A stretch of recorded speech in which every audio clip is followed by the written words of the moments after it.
Halo teman-teman, bantu channel ini untuk berkembang ya. Klik tombol subscribe dan jangan lupa untuk like and share video ini. Terima kasih dan selamat mendengarkan.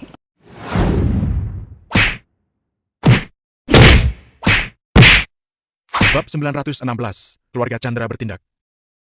Pengikut yang berada di samping tidak berbicara. Dia hanya seorang pesuruh, jadi dia tidak berani mengungkapkan pendapatnya tentang hal semacam ini. Hansen tertegun sejenak, lalu menggertakkan giginya dan berkata, "Kakek, pikiran kakek ini salah. Kakek bahkan tidak mempertimbangkan masalah ini. Kalau kita mendiamkan Leno dan membiarkannya semakin melangkah maju, statusnya juga akan menjadi semakin tinggi. Lagi pula, keluarga kita selalu tidak akur dengan keluarga Lowell. Aku bahkan punya dendam terhadap Leno. Begitu saatnya tiba, apa mungkin mereka akan tetap membiarkan keluarga kita berjaya? Kalau kita tidak bertindak sekarang, apa nanti masih ada tempat untuk keluarga kita di kota Veru?" Pak Justin sama sekali tidak menyangkal perkataan Hansen, dia hanya mengisap rokoknya dengan tenang. Karena sebenarnya, dia juga sudah memikirkan apa yang Hansen katakan. Dengan apa yang telah terjadi di antara keluarga Chandra dan keluarga Lowell, kelak nasib keluarga Chandra pasti tidak akan berakhir dengan baik kalau seandainya keluarga Lowell dibiarkan menjadi lebih besar. "Keluarga Lowell juga tidak mungkin bertindak terlalu keterlaluan, kan?" komentar Pak Justin dengan agak ragu. "Ya ampun, kakek. Mana bisa kita menggantungkan masa depan keluarga kita pada keluarga Lowell? Siapa yang bisa menebak apa yang akan mereka lakukan? Hanya kita sendiri yang bisa menentukan nasib kita. Jadi, ayo kita manfaatkan kesempatan terakhir ini. Kita lakukan rencanaku. Begitu rencanaku berhasil, kondisi Leno pasti akan sangat tidak mendukung untuk pertarungan besok. Tidak peduli siapa lawannya, kujamin dia akan langsung kalah. Kalau Leno lagi sial, bisa saja dia bertemu dengan Raja duluan, bahkan langsung dibunuh olehnya. Tanpa Leno, keluarga Lowell jadi tidak akan memiliki status apapun. Keluarga kita masih bisa berada di atas mereka." Hansen membujuk kakeknya lagi dengan sangat tidak sabar. "Tuan Besar, menurut saya, perkataan Tuan Muda Hansen masuk akal. Kalau kita tidak mengatasi Leno, cepat atau lambat dialah yang akan melawan kita. Selain itu, kalau rencana kita berhasil, Leno tidak akan punya kesempatan untuk melakukan apapun terhadap kita. Jadi menurut saya, kita bisa bertaruh untuk satu kali ini. Asalkan tidak ada yang tahu apa yang saya lakukan, perbuatan kita tidak akan pernah ketahuan."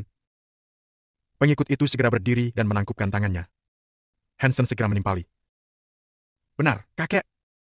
Sekalipun rencanaku ketahuan oleh mereka, mereka juga tidak akan enak hati untuk mengatakannya. Hehehe." Rencana Hansen memang tidak akan membahayakan nyawa Valentino dan yang lain, tetapi akan membuat Valentino merasa lemah dan tidak bertenaga pada pertandingan besok.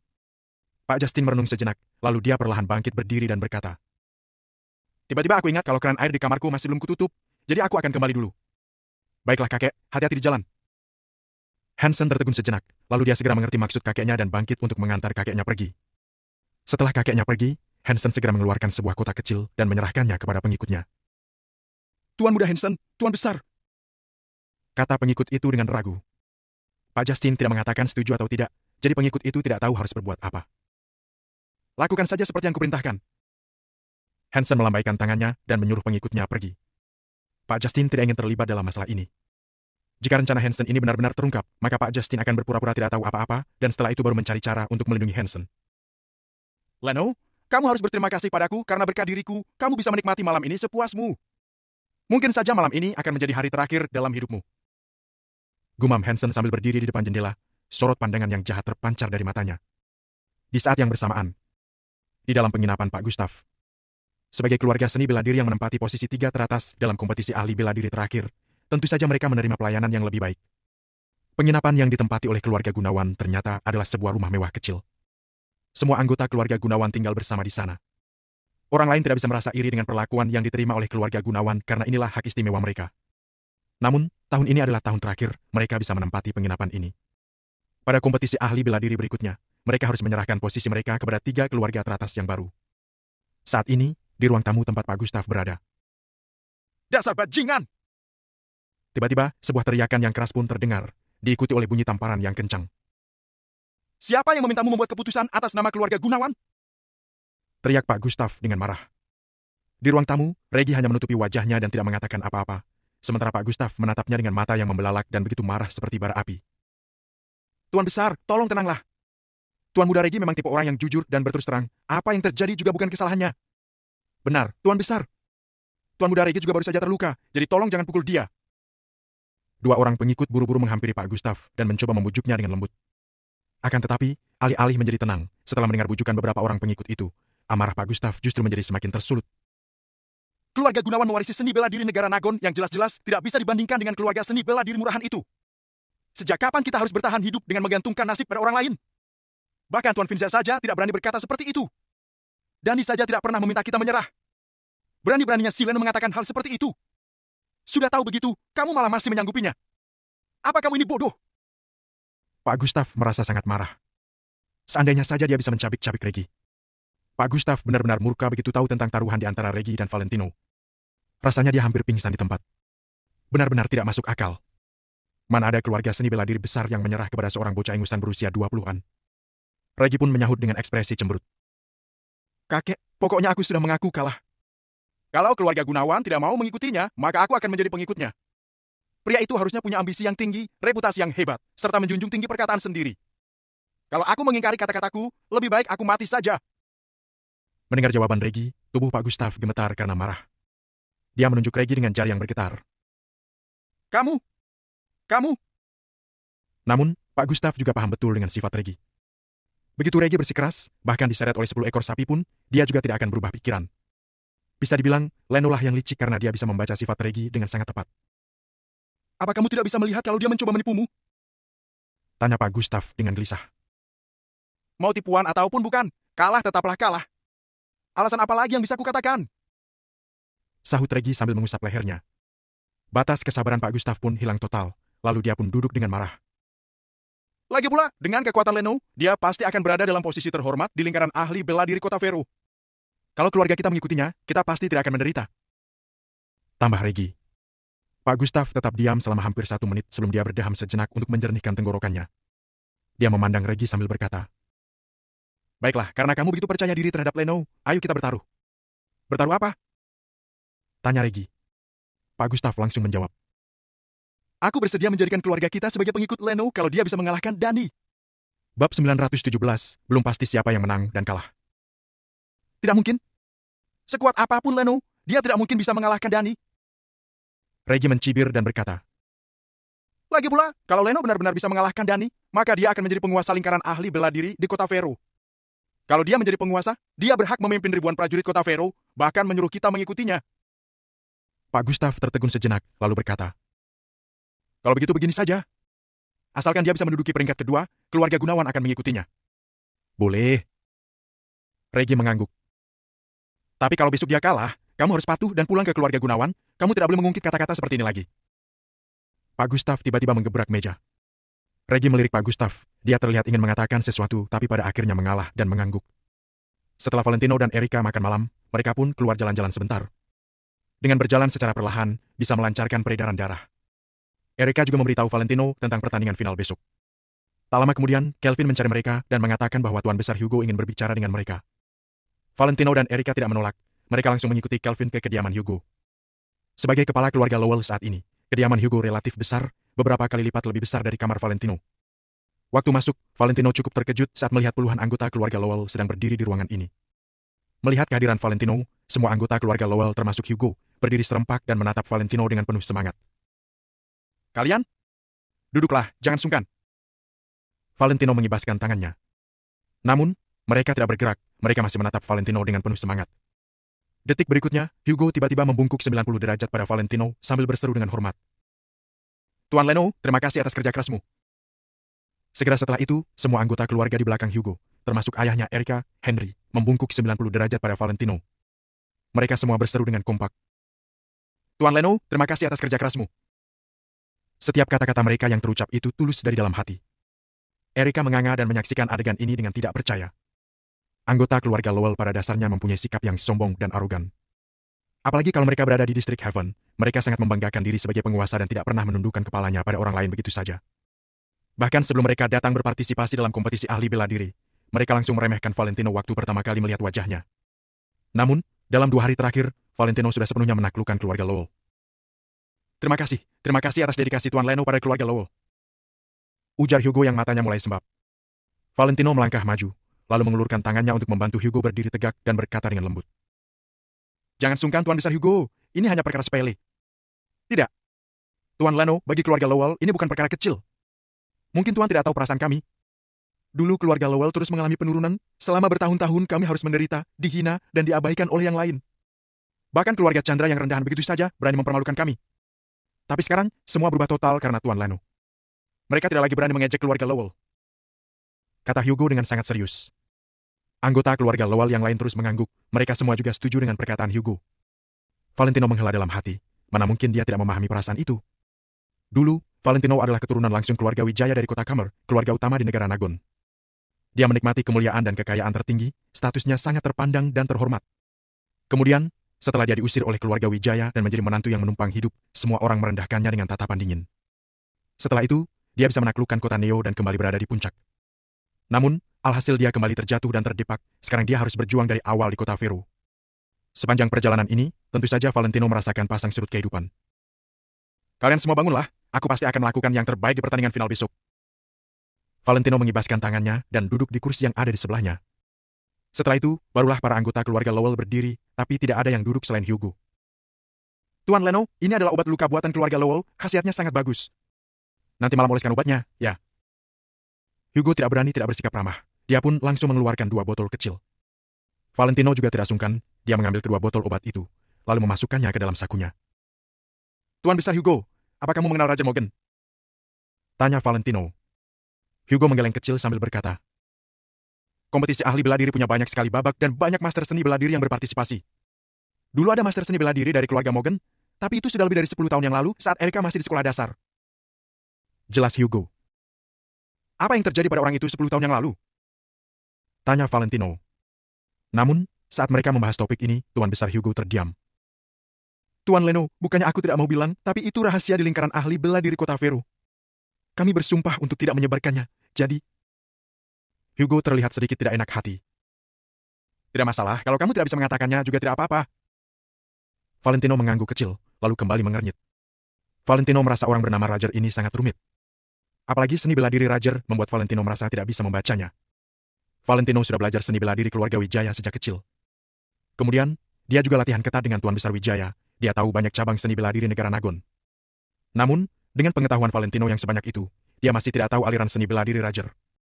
Dalam kompetisi 3 besar hari ini, Valentino ingin mengamati lebih detail, tapi dia tidak menyangka orang itu akan langsung maju ke babak berikutnya tanpa perlu bertarung. Sekarang, belum pasti siapa yang akan menang dan kalah, semua orang adalah kuda hitam. Tidak ada yang berani menarik kesimpulan terlebih dahulu. Tuan Leno, Roger hanya orang biasa, dia tidak terlalu punya latar belakang, jadi seharusnya tidak terlalu hebat. Hal terpenting yang harus kamu perhatikan adalah orang jenius keluarga Alatas, Dani. Ujar Hugo. Begitu nama Dani terucap, seluruh ruangan sontak jadi sunyi senyap. Baik putra keluarga Lowell yang arogan atau Erika yang sombong, mereka semua terdiam dan tampak tegang. Mereka semua tidak ada yang berani mengatakan sepatah kata pun, seakan tercekat. Sepertinya nama ini punya pengaruh yang begitu kuat. Dani? Gumam Valentino. Namanya saja membuat orang yang mendengarnya berkeringat dingin. Bab 918, apa ada orang yang masuk ke kamar? Dani baru berumur 28 tahun, tapi dia sudah menjadi penguasa lingkaran ahli bela diri di kota Vero. Dia adalah genius paling menonjol di antara 3 generasi keluarga Alatas, dia juga pemimpin terkuat dari para generasi muda di lingkaran ahli bela diri kota Vero. Dunia ahli bela diri kota Vero selama bertahun-tahun ini sudah banyak berkembang dan keberadaannya tidak pernah tersingkirkan. Hugo juga sangat kagum akan sosok Dani. Dulu, awalnya keluarga Alatas tidak mencolok di kota Vero, status mereka bahkan lebih rendah dari keluarga Lowell. Namun, dengan adanya keberadaan Dani, status keluarga Alatas langsung naik dan menjadi dominan di dunia ahli bela diri kota Vero. Di usia 16 tahun, dia mulai ikut Finza menonton pertandingan, di usia 20 tahun, dia mulai berpartisipasi dalam kompetisi ahli bela diri. Sejak dia mulai berpartisipasi, dia langsung naik ke posisi teratas. Selama pertandingan beberapa tahun terakhir ini, dia tidak pernah kalah sekalipun. Kompetisi ahli bela diri diadakan setiap 2 tahun sekali. Dalam 6 tahun terakhir, Dani sudah berpartisipasi sebanyak 3 kali dan selalu menjadi juara 1. Tuan Leno, lebih mudahnya begini. Dengan kekuatan Trevor, paling dia hanya bisa menahan 3 serangan dari Dani. Dulu Trevor mengeluarkan nunchaku, tapi Dani langsung memotong rantai tangan nunchaku itu dengan pisaunya dan hampir saja membelah Trevor jadi 2. Kalau kita bicara tentang kekuatan Dani, 3 hari 3 malam saja tidak akan selesai. Tuan Leno, kalau besok Tuan bertemu dengannya, jangan sampai gegabah demi keselamatan dirimu sendiri, lebih baik menyerah saja. Hugo kembali berpesan. Tidak akan ada yang mengataimu kalau kamu menyerah saat menghadapi orang seperti Dani. Kita lihat saja nanti. Valentino mengangguk. Setelah itu, semua saling berbincang sebentar sebelum akhirnya mereka semua mengantar Valentino keluar dari pintu. Sekembalinya Valentino dan Erika ke kamar, Valentino masih memikirkan Dani. Saat Valentino hendak berbaring di lantai, tiba-tiba dia kembali terduduk dan melihat ke arah meja samping tempat tidur. Waktu kamu pergi, apa kamu menyentuh daerah sini? Valentino menunjuk meja di samping tempat tidur, di sana ada beberapa peralatan. Erika tertegun sejenak, lalu melihat meja samping tempat tidur dan berkata dengan ragu. Mungkin, aku juga lupa. Valentino kembali melihat ke sekeliling kamar. Setelah memastikan tidak ada kejanggalan, dia baru duduk. Ah, aku tahu. Ada kalanya pihak penyelenggara mengutus orang untuk membersihkan kamar dan membuang sampah. Jelas Erika yang bisa membaca keraguan Valentino. Maksudmu benar-benar ada orang yang masuk ke kamar kita? Valentino mengernyit. Tidak apa-apa, pihak penyelenggara sangat sportif, mereka tidak akan menyentuh barang-barang kita. Kata Erika acuh tak acuh. Valentino mengangguk dan tidak mengatakan apa-apa. Erika pun menuangkan 2 gelas air, lalu menyerahkan salah satunya pada Valentino. Valentino pun menyesap air itu. Begitu air itu mengenai mulutnya, Valentino langsung meliriknya. Airnya jernih dan tidak terlihat aneh, tapi rasa air ini. Valentino kembali menyesapnya lagi, lalu mengecapnya, tapi tidak menemukan apapun. Sepertinya barusan aku makan sesuatu yang asin. Gumam Valentino, lalu meletakkan gelasnya di samping. Ya, koki yang memasak hari ini pasti juragan garam. Masakannya asin sekali. Erika juga mengeluh, lalu meminum air di cangkirnya. Kemudian, dia buru-buru menuangkan segelas air lagi dan langsung meneguknya. Valentino mengangguk, dia mengeluarkan obat luka yang diberikan Hugo, lalu bersiap ke kamar mandi untuk mengoleskannya. Tunggu! Tiba-tiba Erika menghentikan Valentino dan berkata, Aku akan membantumu. Ada beberapa posisi luka yang tidak bisa kamu bersihkan sendiri. Valentino terkesiap, lalu mengibaskan tangannya dan menolak. Aku bisa sendiri. Berhenti! Erika memanggilnya, kemudian langsung menghampiri dan meraih lengan Valentino. Meski sekarang Erika merasa sangat gugup, dia tetap berpura-pura kuat. Kamu terluka karena keluarga Lowell. Sebagai anggota keluarga Lowell, aku harus melakukan sesuatu untukmu. Lagi pula, aku tidak suka berhutang. Sebelumnya, aku sudah bilang ingin memijatmu. Hari ini, aku akan mengoleskan obat luka ini untuk melunasi utangku. Erika tidak melepaskan tangan Valentino saat dia bicara. Valentino dan Erika saling bertatapan selama beberapa detik. Pada akhirnya Valentino mengalah dan mengangguk. Dengan sikap Erika, sepertinya dia tidak akan menyerah kalau belum mencapai tujuannya. Terima kasih sudah membantuku. Valentino mengangguk dan masih berbaring di lantai. Apa kamu tidak mau berbaring di kasur? Lantai ini keras sekali. Ujar Erika ragu-ragu. Sudah tidak apa. Di sini boleh juga. Valentino menggelengkan kepalanya. Dia berkata sambil berbaring di lantai. Bantu aku obati luka yang di punggung saja. Bagian depan biar aku sendiri.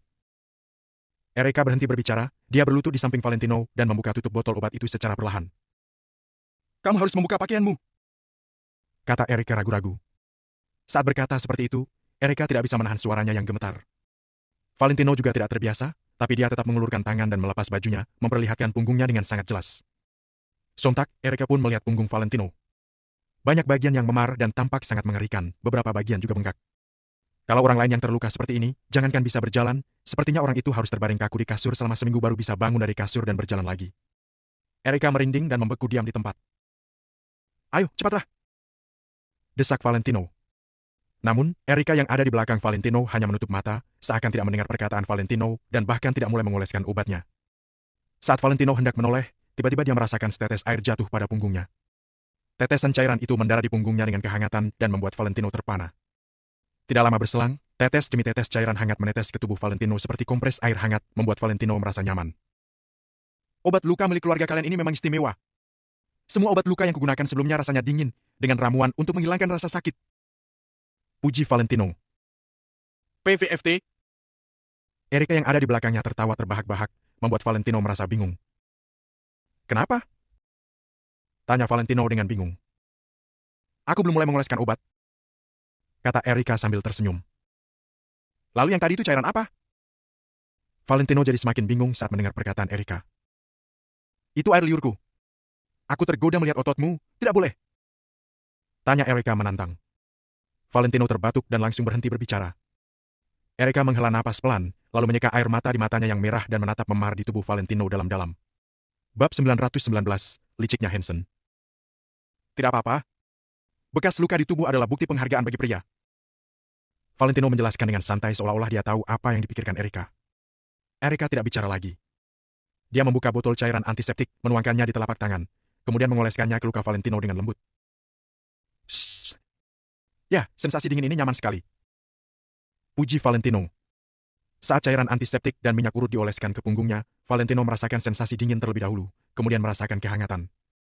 Dia merasa seperti itu karena memarnya sedang menghilang, jadi akan mempercepat aliran darah. Namun, dalam proses menghilangnya memar itu, Valentino merasa semakin sakit. Setelah merasa nyaman, dia pun mengatupkan giginya dengan kuat. Erika merasa sedih lagi ketika dia melihat Valentino menahan rasa sakit. Erika tidak pernah berpikir bahwa suatu hari dia akan menangis karena kasihan pada Leno. Erika bahkan tidak pernah berpikir bahwa dia akan menangis untuk seorang pria seumur hidupnya. Namun, dia tidak bisa menahannya secara emosional.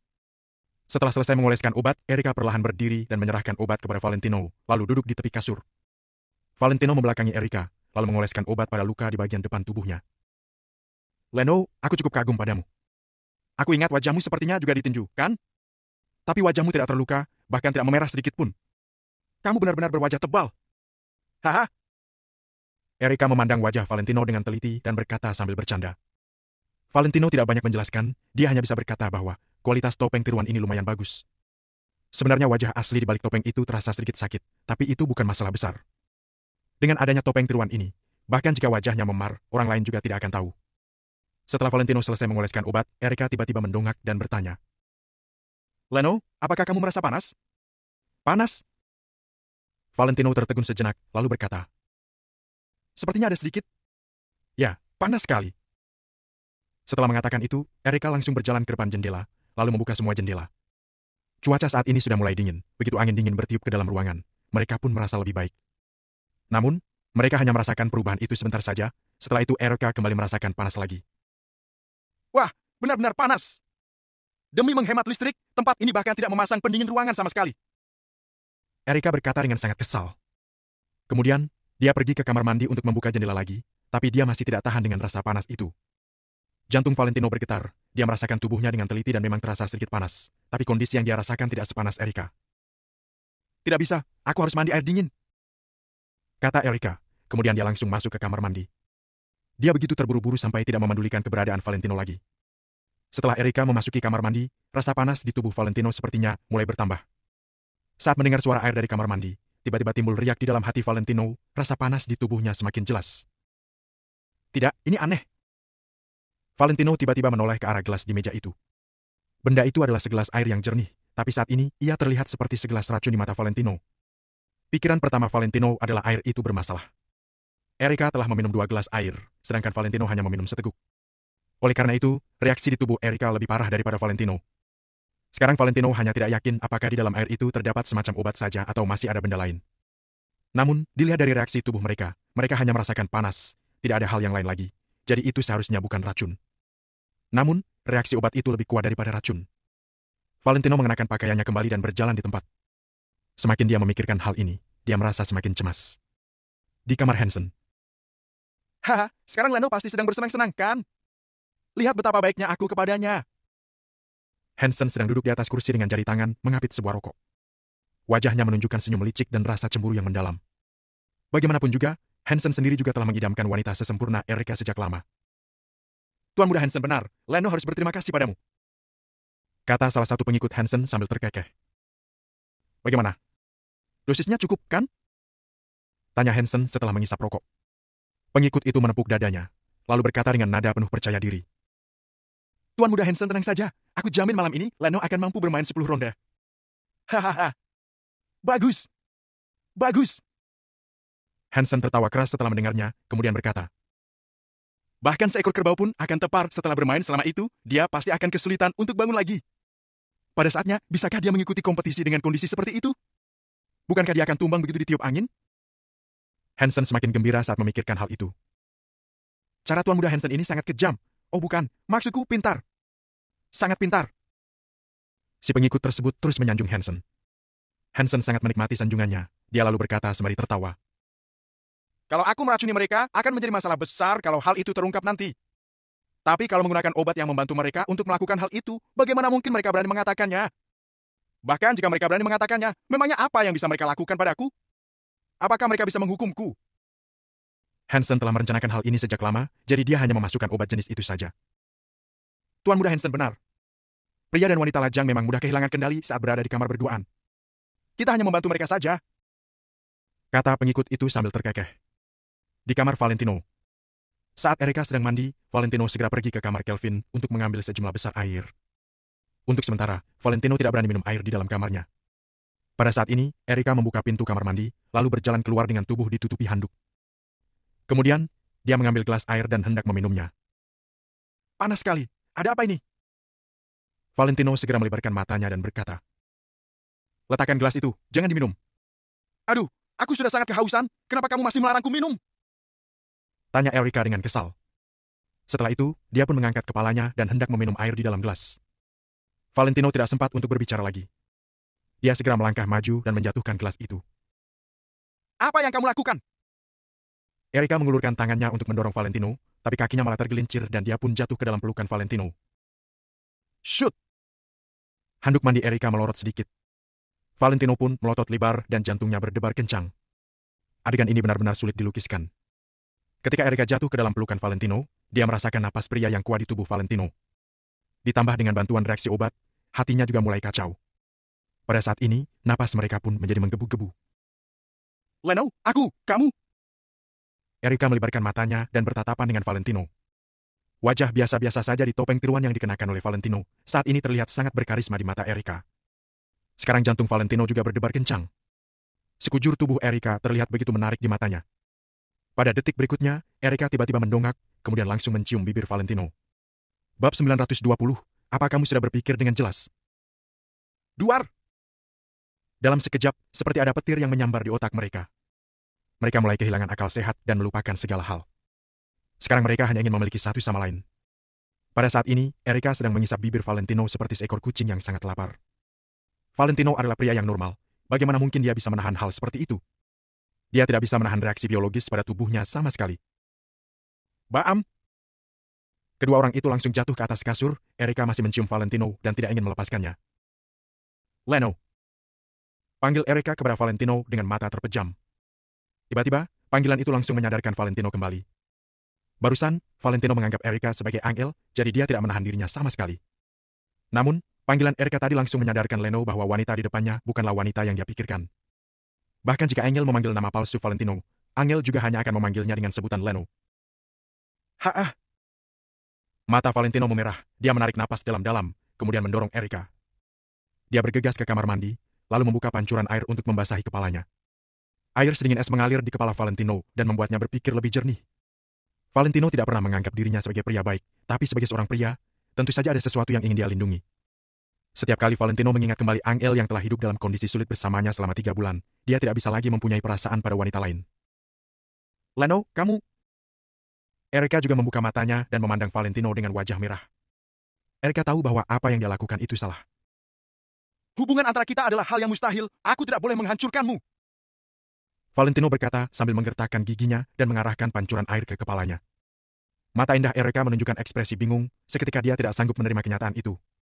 Saat ini, Erika tiba-tiba melebarkan matanya dan bertanya dengan kaget. Apakah ada masalah dengan air itu? Kita sudah diberi obat? Erika tidak pernah menyangka hal yang hanya terjadi di drama televisi akan terjadi pada dirinya.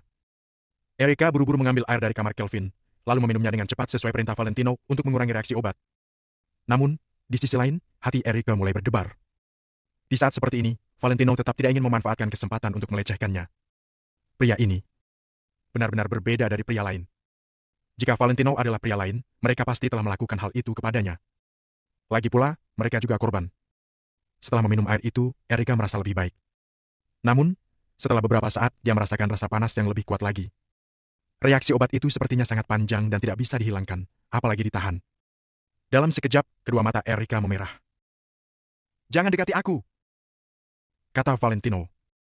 Kemudian, dia langsung menutup pintu kamar mandi. Srek! Valentino mengunci pintu kamar mandi, kemudian melepaskan topeng tiruannya dan membuka keran air hingga maksimal. Air sedingin es langsung membasahi tubuh Valentino dari atas sampai bawah, bahkan pakaiannya juga basah. Valentino mandi selama setengah jam. Setelah merasa lebih baik, dia pun mengeringkan wajahnya, lalu memakai topengnya kembali dan membuka pintu untuk berjalan keluar. Dia hanya meminum seteguk air, jadi dia tidak banyak terpengaruh. Namun, ketika dia membuka pintu kamar, dia malah menemukan Erika sedang berbaring di kasurnya dan berguling-guling sambil mendesah. Wajahnya sangat merah seperti orang mabuk, keduanya matanya juga tanpa sadar terpejam. Panas, panas sekali. Erika terus berguling-guling, kedua kakinya juga terus bersilang ke kanan dan ke kiri. Valentino menarik napas dalam-dalam. Dia mencari sebuah gelas yang bersih, lalu menuangkan air ke dalamnya. Setelah itu, dia mengangkat kepala Erika dan menyuapi Erika dengan air. Erika perlahan membuka matanya. Setelah melihat wajah Valentino, dia menggelengkan kepalanya dan tidak ingin minum. Pada detik berikutnya, Erika memeluk pinggang Valentino lagi dan hidungnya terus mengendus tubuh Valentino seolah-olah tubuh Valentino sangat wangi. Erika tidak pernah mengalami hal seperti ini, jadi dia tidak tahu cara untuk menghilangkan perasaan ini. Namun, reaksi biologisnya mengatakan bahwa dia menginginkan pria ini. Hanya dengan cara itu, barulah dia bisa meringankan penderitaannya. Mata Erika terlihat linglung, dia mencium Valentino sekali lagi. Pasti tidak banyak pria yang mampu menahan diri saat menghadapi wanita secantik Erika yang begitu berinisiatif. Valentino mengulurkan tangannya untuk menghalangi wajah Erika, lalu memalingkan wajahnya ke samping dan berkata, "Begitu kamu memilih jalan ini, kamu pasti akan menyesal. Aku tidak peduli. Lagi pula, semua orang sudah tahu kalau kamu adalah calon suamiku. Aku tidak peduli lagi." Erika tidak sempat berpikir panjang lagi. Erika seperti orang yang telah lama kehausan. Dalam menghadapi kebutuhan biologis, otaknya selalu memberi perintah kepadanya untuk minum air. Dia tidak bisa memikirkan hal lain sama sekali. Valentino terdiam sejenak kemudian bertanya dengan pelan, "Apakah kamu tidak merasa bersalah kepada Valentino di kota Neo kalau kamu melakukan ini?" Saat mendengar nama itu, gerakan Erika berhenti sejenak. Matanya masih terlihat linglung, tapi kemudian dia menjadi sangat yakin. Tak lama kemudian, sorot matanya menjadi linglung lagi. Tampaknya Erika sangat sengsara. Pikirannya sedang berdebat, tapi di bawah dorongan reaksi obat, Erika sudah hampir kehilangan kendali. "Apakah kamu yakin kamu sudah berpikir dengan jelas?" tanya Valentino dengan suara rendah. Sudah. Erika mengangguk seperti anak ayam yang mematuk beras. "Baiklah." Valentino menjawab dengan pelan. Kemudian, dia menggendong Erika, lalu melemparkan Erika ke kasur dan berjalan mendekatinya. "Brooke?" Setelah terdengar suara gedebuk yang keras, kamar tiba-tiba menjadi sunyi. Keesokan harinya, di dalam arena kompetisi pusat Pulau Vero, Hansen telah tiba di arena kompetisi sejak awal. Dia selalu mengamati situasi keluarga Lowell. "Haha, sepertinya mereka bermain cukup lama tadi malam. Bahkan sampai saat ini, mereka masih belum datang," kata Hansen sambil terkekeh. Pengikut di sebelahnya juga ikut tertawa dengan ekspresi meledek. "Kalian memang sudah merasa nikmat, tapi kalian juga harus membayar untuk mendapatkan kenikmatan itu." "Kurasa sekarang Leno pasti," kata pengikut itu sambil terkekeh dengan suara rendah. "Aku harap dia bisa langsung melawan Roger dan dibunuh di tempat." Hansen memegang sandaran tangan kursi dengan erat dan sorot bengis terlihat di matanya. Tak lama kemudian, sebagian besar orang di arena kompetisi sudah tiba. Setelah mereka duduk, mereka juga melihat ke arah keluarga Lowell dan beberapa tempat duduk lain. 3 pemain terkuat dalam daftar kemarin, Lano, Roger, dan Thomas dari keluarga Tanoto di kota Vero. Saat ini, mereka bertiga tentu saja sangat menarik perhatian.